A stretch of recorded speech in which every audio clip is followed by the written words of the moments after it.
at this guy's shirt. Oh my Whoa. goodness. Hey, you got some flowers on your shirt.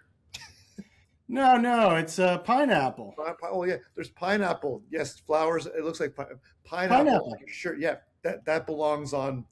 There's always people on LinkedIn who always talk about pineapple on pizza or whatever. Oh, pineapple on pizza. Yeah, yeah. What is this? Because I'm Italian? It's a typical politically correct gun control discussion people have on LinkedIn. Yeah, it's the Joe Pesci meme where he's like holding his face, like, you're going to eat the pineapple on the pizza. Not against, you have to kill me first. I don't like pineapple on pizza. I don't like it. Yeah, I don't like it. I wouldn't do it. People call it, I don't know. My father asked for pineapple not too long ago on his anchovy pizza. He had anchovies and pineapple, but he's getting up there in age. So I think he was just like, okay, Dad, you never eat pineapple on pizza. You're Italian. I don't know why people even argue about that. Like, what? They have nothing else to I don't know. There's worse things to put on pizza than pineapple, to be honest. Yeah? Such as? I would say sweet potatoes, broccoli. Broccoli's okay, actually. Your face was like, you can put me on the spot right here? You can put me on the spot? We're recording? You guys I had to think. I like pizza that much that you really can't put anything bad on it. Because even if I just said broccoli's pretty good on pizza. Broccoli is good on pizza. I eat sweet potatoes, so I'm not going to. Yeah, sweet potatoes. My wife loves sweet potato fries, and I cannot. Yeah.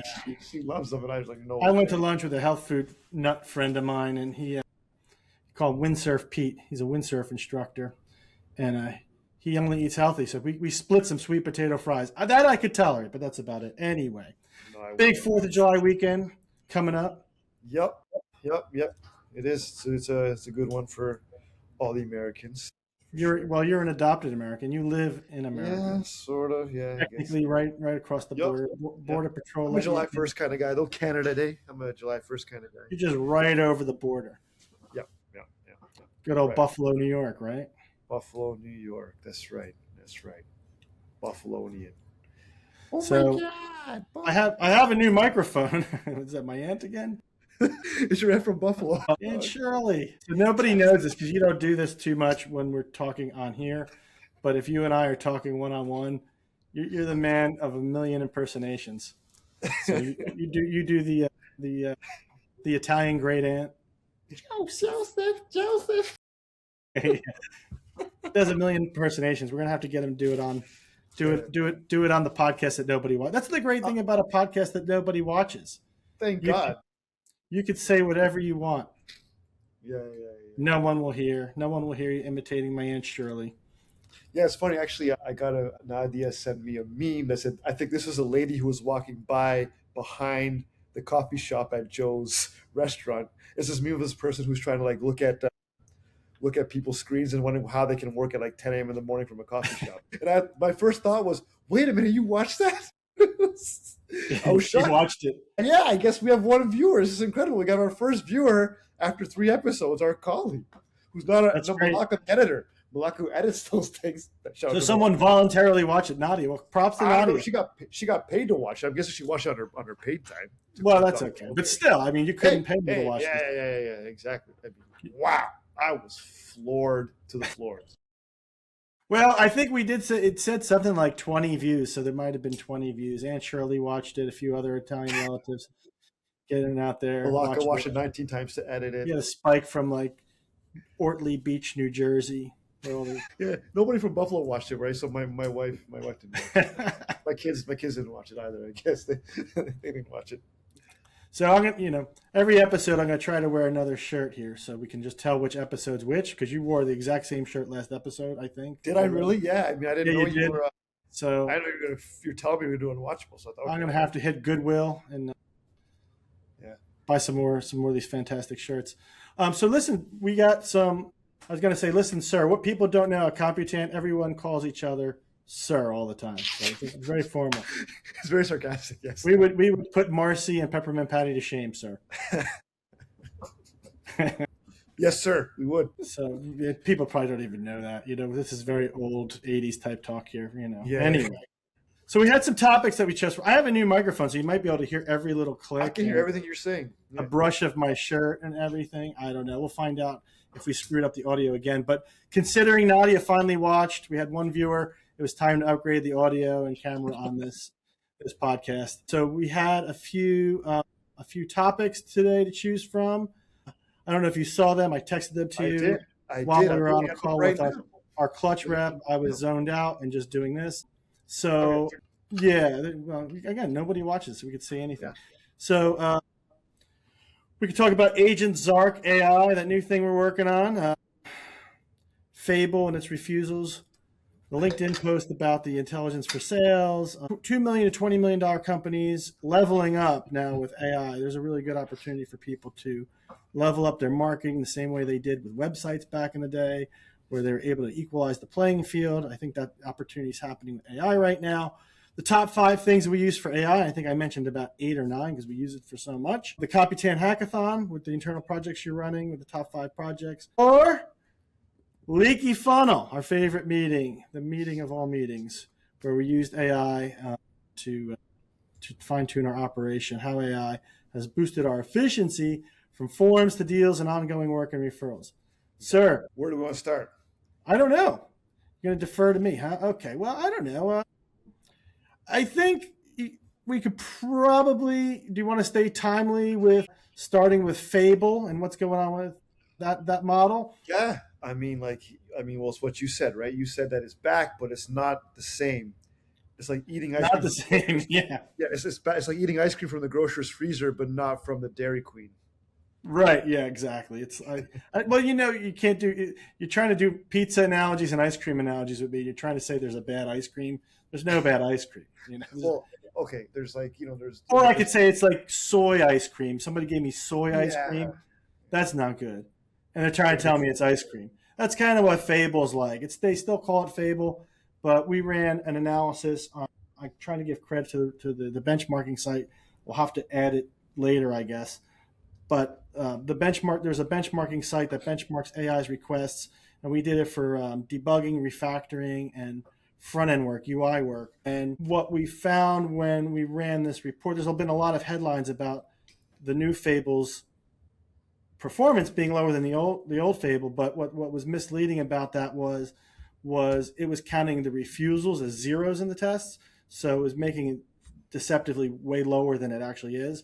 But what's happening on these benchmarking tests is the new Fable is now handing off its tasks to Opus.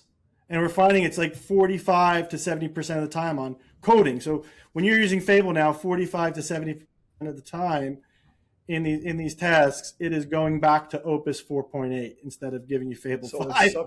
So it's subcontracting the job to Opus. It's subcontracting the job and making the spread like an agency who white labels. No, Fable is white labeling its code, Claude code. So Fable you're getting Opus, and and I think it's using up the calls. Right, that's what's going on. So this was all done because they determined that Fable was so good at coding that it was a security threat, a national security threat, but a corporate security threat, just an all-around internet security threat. And that's probably true. It probably is a security threat because it can go in and do its own pen testing. It can try its own code injections.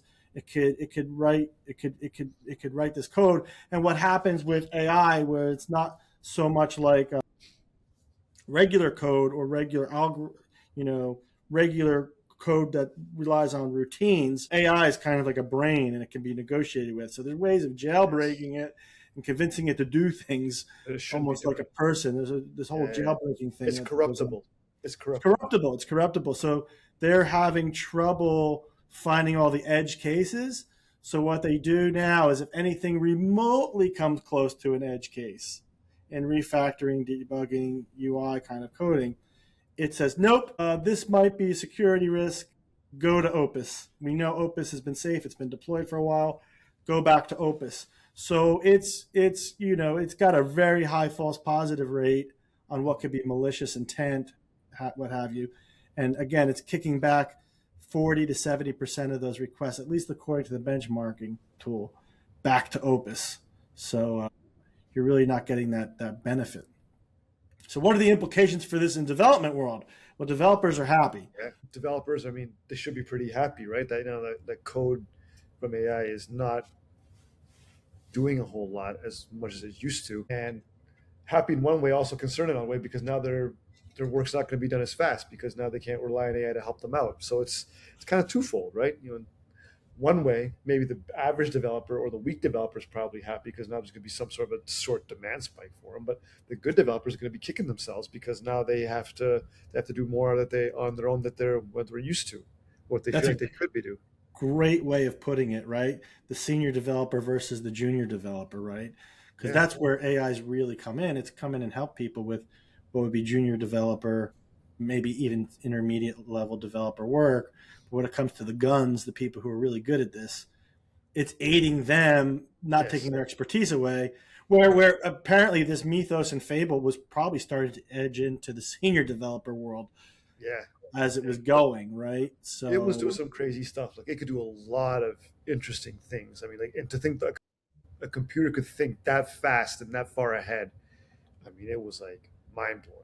It was like, multi-chain, multi-step yeah, reasoning. yeah, And look, a lot of the multi-step stuff that people were relying on Fable for, you can get multi-step like agentic flows, right? That's not just the model, but it's the agentic kind of flow within it. You can get that agentic flow with Cowork. And it might be a good time to kind of throw in some things about Claude Cowork versus Claude Chat.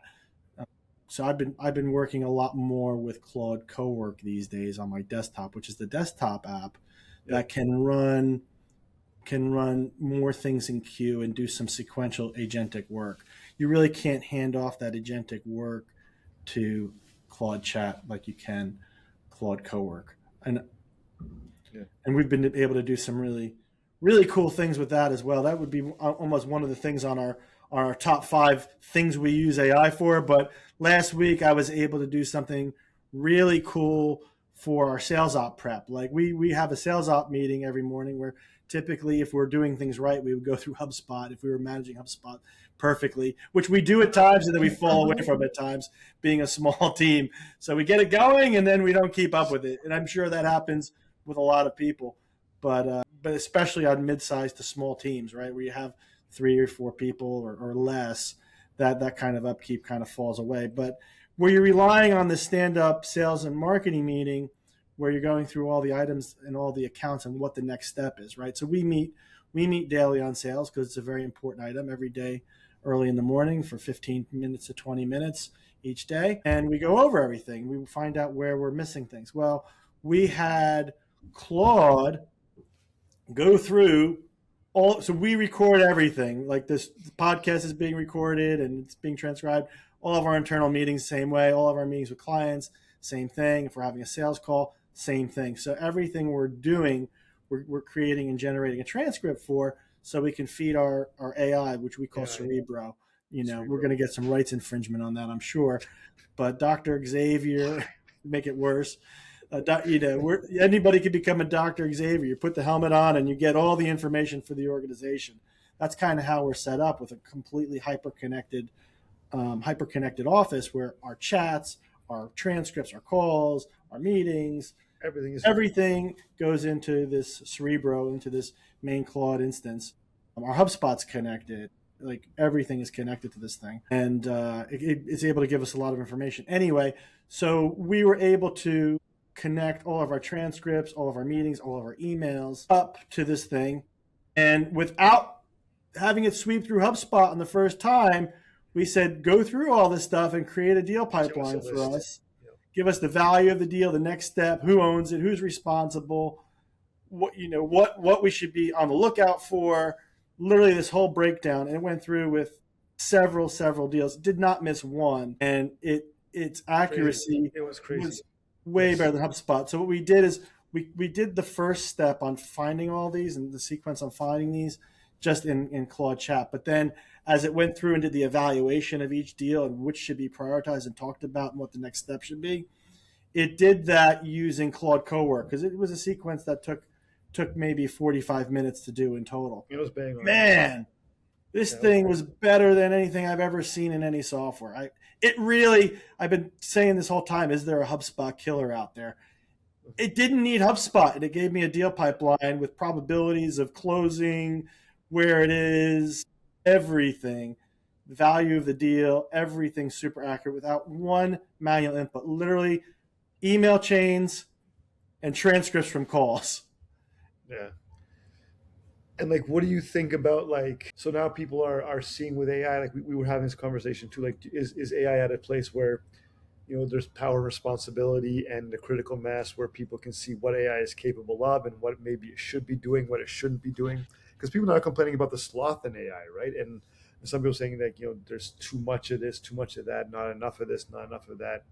Are we getting to the point right now where we feel like as a society or as a market or whatever you want to call us, that we know what we should be using AI for, what we shouldn't be using it for, because it's not good at these certain things yet? I don't think people know what to use it for and what not to use it for. I'm a tinkerer by Mhm. trade and Yeah. by Yeah. habit. And I've been tinkering with AI for the past 2 years and forcibly trying to put it in my workflow because I knew being educated on it would be a benefit to us over time. However, I haven't really been looking at anyone else's workflow to do this. I've been doing it trial by fire, and I think that's been the benefit has been just using it in my own workflow and kind of gauging when to use it and when not to use it. So I would imagine someone who's not in the business of AI Not using AI the, in their marketing flow and their development flow, if they're not by trade doing the same thing I'm doing, they don't have time to put it in their workflow. So yeah. by all means, they're not able to work it in. So people are trying to use things like HubSpot Breeze and some very standard agentic solutions like their prospecting agent, and there's another one for customer service.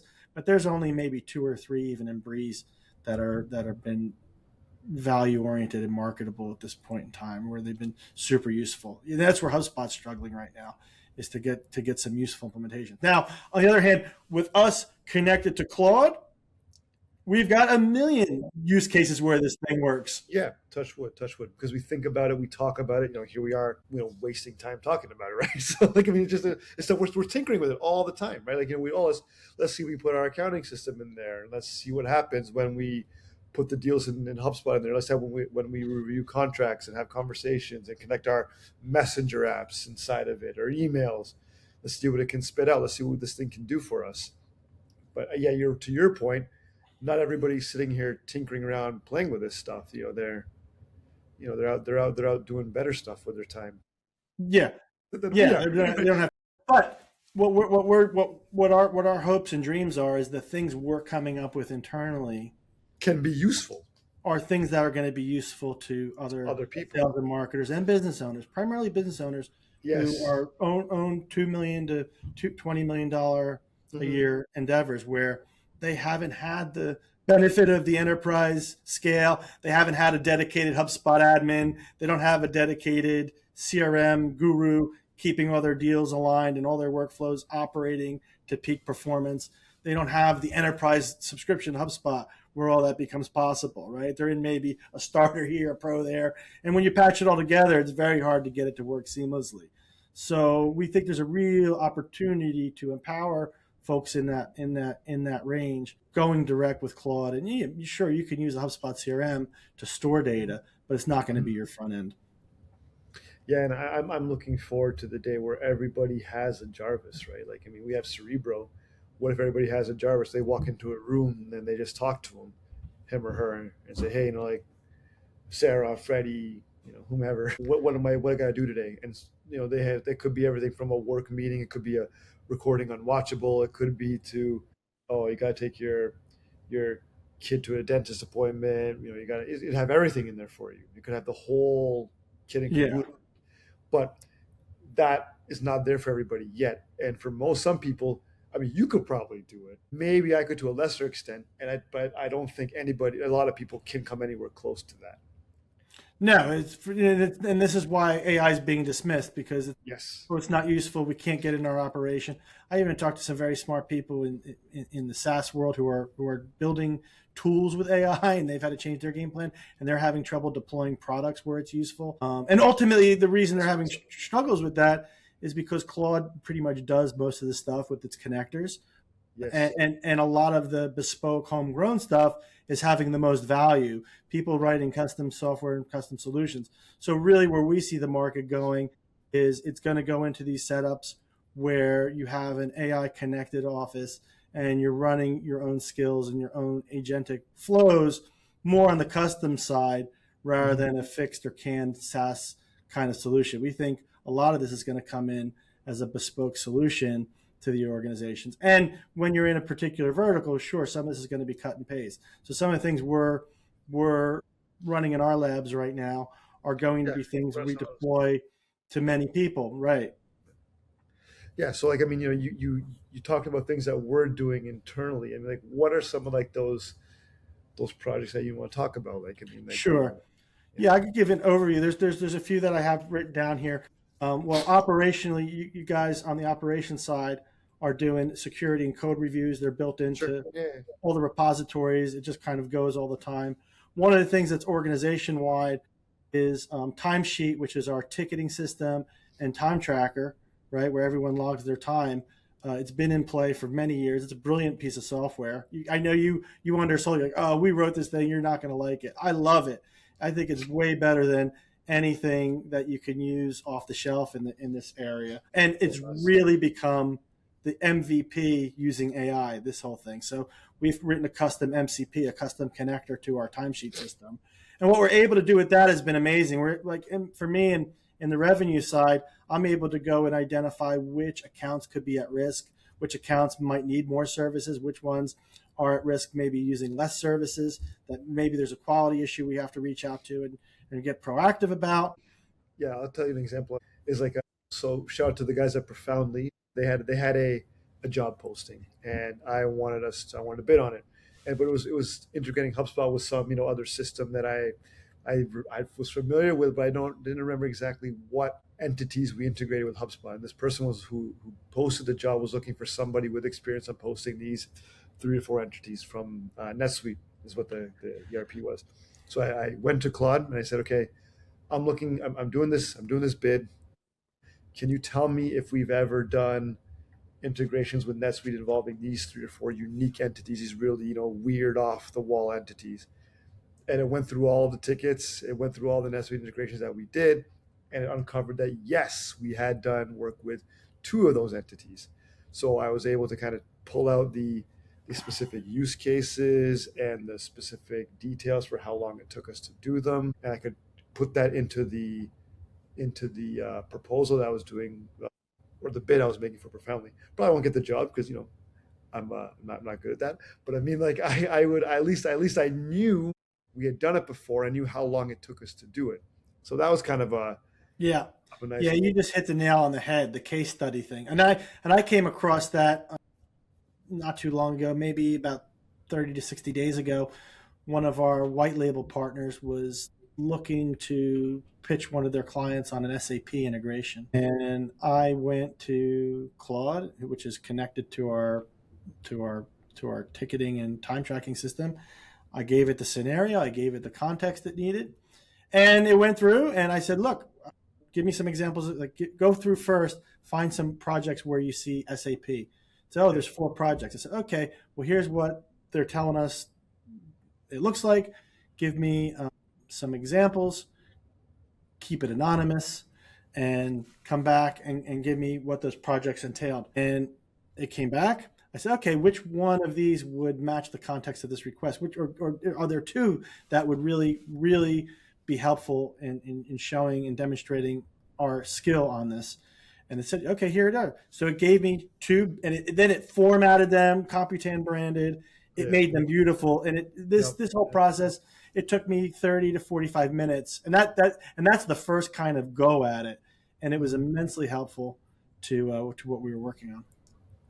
Yeah. That's the world we're living in. I mean, the things we can do, the applications for this stuff is off the charts. So the case study creators, amazing, and what we're working on now is a routine with Cowork now, where we sequence all of our time and we build these case studies. So we always have one pre-made, ready to go to, and searchable by the answer engines as well, so we can build up our Right. credibility.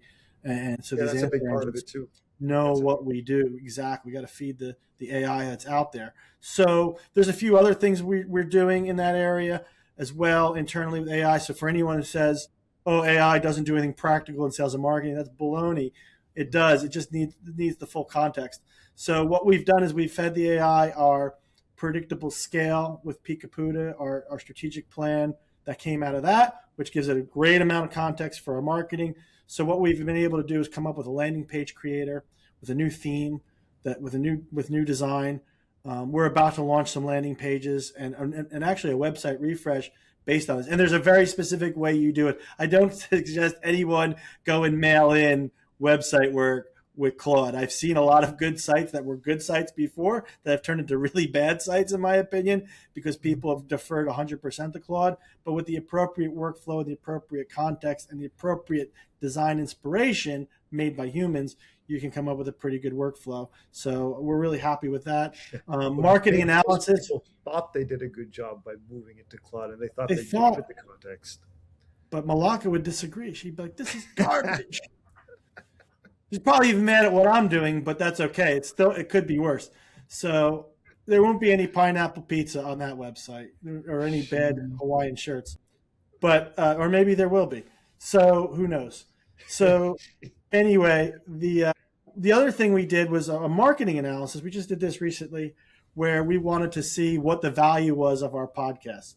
Of course, Unwatchable's value, we don't have to do that. We know it's zero. It's priceless. It's for our own entertainment. It has no price. It has no price. Priceless because it's worth zero. Well, so it's priceless still. I still enjoy doing it. Yeah. So but we do another podcast which is actually pretty worthwhile, which is called RevOps 500, and we've been doing them for a while. So what we did is we went into HubSpot, we found the meeting links that people book their time on. Like they book ahead of time to join the podcast. So we said, okay, everyone who filled out this link, give me a list. So we took that list. We then fed that list to Claude. And since our Claude's connected to everything, all of our emails, our HubSpot, our invoicing system, you name it, I said, okay, tell me which of all these podcasts, how many of these people became customers? And it said, oh, these people are customers. I said, well, how many became customers? So it searched all the emails, all the references, all the invoice dates, the podcast date, and it said, it labeled them as a chicken or an egg. And 8 out of 10 were chickens, which means they were people that we already were doing business with that came on the podcast. Those kind of false positives that might pollute analysis were not in there, right? But it did give us 2 eggs. And those 2 eggs were significant amounts of business. So the RevOps 500 paid for itself. And what we realized is we weren't doing a really good job reaching out to our RevOps 500. Yeah, we have about 80 people who have not 80 who have gone on it, but 80 who have kind of done at least a prep call for it. Yes. I think we have about 70 who've actually done the podcast. But out of that group of 70 or 80, we really haven't reached out. They probably don't know what we do and don't know if we're helpful to them or if we could be helpful to them. So we're not really maximizing that relationship. So now we've identified it. It went through and scored based on their website who and their title, who would be the best people to reach out to and what the best way to reach out would be, the best subject matter. And I fed it all of my sales emails, all of my style. And not that I'm going to mail it in like that to that level. I always edit it, but it gives me at least a place to start, an idea, a starting point, right? I really don't like just sending something that was written by AI. I don't do that. But I do like to say, okay, well, what would be helpful to this person in the introduction? How can I talk to them in a helpful way? Because we're not we're not spamming people, but there's people who really could benefit from our services. Yep. And we look at it as a service to them to kind of just make that known to them. So there were some really good opportunities in there that this AI defined. Now, that wouldn't have been done in HubSpot. That wouldn't have been done in any of my other software. That's done 100% in AI, and it's pretty amazing. Yeah, it is crazy. Like, I mean, the things that we're doing, like internally, like the different projects that our developers are doing just for fun or just for like information. I mean, like the stuff that we're able to do now, like building modules in plain English, like we've been talking about in previous episodes of UNwatchable. Well, I think you should probably talk about you undersell this sometimes. They're building HubSpot modules with AI. Like literally, it's a HubSpot module creator that connects right into the HubSpot page. And you connect your portal, you type, give me a module, give me like a, I don't know, like a testimonial widget with n number of, options, headshot, logo, and text box, and boom, there's your module, just like that. Yeah, and this is something HubSpot doesn't have. This is something HubSpot will probably have when they see ours. That's true. They don't have that yet. But they don't have it, and we have it. This is one of the things we were able to build. Very useful AI tool. So that's built right into HubSpot. They're working on that, which is an amazingly helpful thing, because now anyone could build a module. And that was always a very difficult thing for people to do. Now, obviously, if you're going to build something really sophisticated, you probably want to get a developer involved. Yeah. But even then, you can start with all of that. I mean, and work with it, right? And it's crazy, like just how fast that can go. And we're actually going to start using that in projects now. Like we're going to have, like our developers will be using that module builder on our, like, every month we're lucky enough to get like a new site build to do or something like that, or something. And and a couple of small ones that we're going to actually build it using English. Just build me a module that does this, a module that does that, and see how those modules actually look when the project's done. And all they have to do is plug in the HubSpot ID. Yeah, all I have to do is plug in the HubSpot ID. That is amazing. That is really amazing. This is why I'm with Computan. People say, "Why did you join Computan?" Because we have really the best developers. Because I like to wear Hawaiian shirts and talk. We have the best developers. We do have the best developers, and they're able to do, like, if we come up with an idea, like we came up with this, like, hey, we should build it. Yeah, we can build it. And like they built it.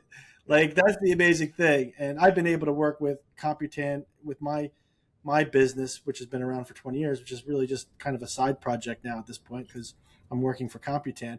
But there's a couple projects that come in, and every time we ask the developers to do stuff, and I've been running a development agency of my own for a while. Computan far exceeds it. It's amazing what these guys can do every time. And you always go, "Oh, you really think that?" I'm like, "Yes." Yeah, I don't know. It is amazing because what I know what the limitations and possibilities are from my experience, and what these guys always come back with what can be done always blows me away. And they're always humble and modest about it, but they really do blow me away. So now they're doing it with AI stuff and combining that AI with HubSpot. There's another one, the HubSpot audit. Yeah. So, I mean, again, another one where you connect your portal and it'll just tell you, it'll scan your portal for like, what you're doing well, what you're not doing well, like the workflows, your contacts, your duplicates, how clean your data is, all those sorts of things. And these are like very, very, these are things that maybe an agency would do in a pre-sales call, something like that. When if someone calls them and says, "Hey, let me know what's going on in my HubSpot portal," or maybe they have they're suspecting of issues in it, so this thing can find them. Oh, there's duplicates, or data's not loading properly, or this thing is out of date. Man, it'll tell you all that stuff. You have too many lists, all that good stuff. You're not using these features as well as you could be. That's amazing. And then when we fill out that audit, right, they can then hire Computan, one of our developers, to fix it too, right? Like we have the capacity to point out the problem and then come back and fix it. But we're able to efficiently do it. We're able to efficiently do both, which that efficiency is typically not available. So usually you have to bring in a very high-end HubSpot consultant who knows their way around HubSpot, knows their way around data structures.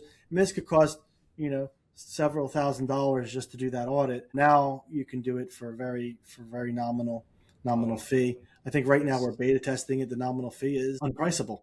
The nominal is unpriceable. Yeah, it's an unwatchable special. Yeah, it's an unwatchable special. Coupon code unwatchable. Yeah, you don't have to watch. You don't have to pay. So those two things are important for most people, especially small businesses. Yeah. Anyway. So that's a very interesting thing, and obviously our guys could come in and fix all that stuff. They have years of experience and they work very efficiently too. So these things that would cost thousands and thousands of dollars now are much more accessible to people with a quick turnaround time. 100%. Yeah, 100%. Yeah, different world we're living in right now. It's just it's interesting. It's good stuff. It's all exciting. It is. Yeah. But as you do all this cool stuff, it's hard to sell. There's always problems.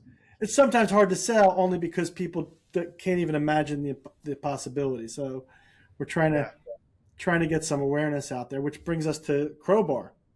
Yes, our famously named CRO meetup, which is affably called Crowbar. Your pick, your name. I didn't come up with that one.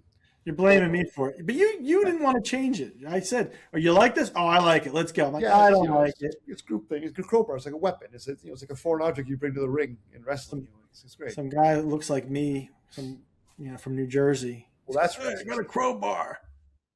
That's racist. But anyways, I mean, you want to go there. You want to go there, fine. You can go there. But the CRO bar, bar, where they come and meet, and we're talking about these AI implementations and this very useful thing. So here on the podcast, it's really hard to show people all these things we're talking about, right? So you got to show it to them, and what we got to do is have a show and tell in the CRO bar in the group that meets weekly. Yeah, do you remember that wrestler Razor Ramon, Scott Hall? Remember him? Oh, Razor Ramon, of course. Yeah, he used to say to people, "Don't sing it, bring it," and you throw the toothpick in their face. So that's something that we're trying to do here, right? This is like the singing. Crowbar is the bringing, right? Nobody knows what Razor Ramon is except for you and I. But anyways, that's okay. He was great. Yeah, bring it. That which we'll try to bring it, like the show and tell. I see what we're all doing, what we're all about, what we're building, all the cool stuff that we're doing or not doing, or what we need help with. Crowbar. Yeah, so people who are part of that group are going to be able to see what we're building. We're going to show them what we're building, and they can see that. And the other thing is, people, if they're building something, they could come and show it as well. Yeah, of course. Absolutely. Yeah. And other people who don't have anything to show, they could come and present a problem, and we will guide them through or give them some options of how they might be able to solve that business problem. Yeah. I think it's going to be great. Malaka's going to make a logo for the whole thing, right? So, I mean, perfect. For the Crowbar. Yeah, she's going to make a logo because, Malaka, this is a note for you. Make the logo, please. Thank you. God bless. See, we don't have to do anything. We just have to record meetings, and then everything just happens with AI and Malaka. Yeah. I think we tell her that we're recording stuff? No, she just went into the Riverside. Shout out to Riverside. She went to Riverside, just said, "Oh, these guys recorded something," and she starts stitching it up and doing whatever she does. The magic. It's posted. Next thing I know, I see this episode on online. I'm like, what? This is actually out there? People are not watching this online? Wow. People are. There are some, actually, the clips, people are watching unbelievably. It's just Aunt Shirley and Malaka. No, there's a lot of people watching it, the clips on. Oh, our first episode had a total of like 600-700 people on YouTube. 6 or 7 people on YouTube watching this thing. It had a lot. I couldn't believe it. I don't know what the heck they were watching, but I don't know what.